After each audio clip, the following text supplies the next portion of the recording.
Hey guys, welcome to my channel. So for today's video, it's just unboxing video for the Red Sea light. It's called the Reef LED. So I got the bigger version. So this is 90 watts.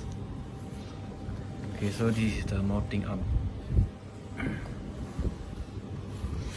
Okay.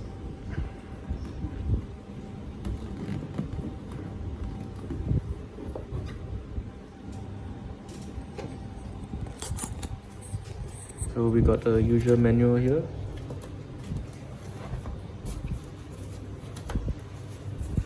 And the light itself.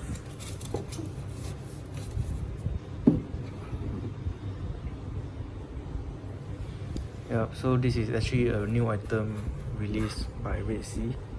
So if you need more information, you can check BRS channel, BRF for the light.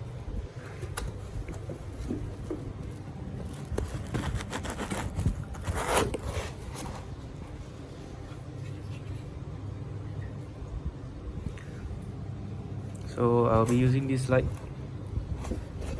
because I'm currently running only 2 lights. So I'll be placing the Red Sea on the middle. Okay, so this is what it looks like inside the box. Got a LED here, looks good. You can see all the colors. Very nice. And you got the mounting arm. So this is a quick short video of the unboxing for the Red Sea with LED.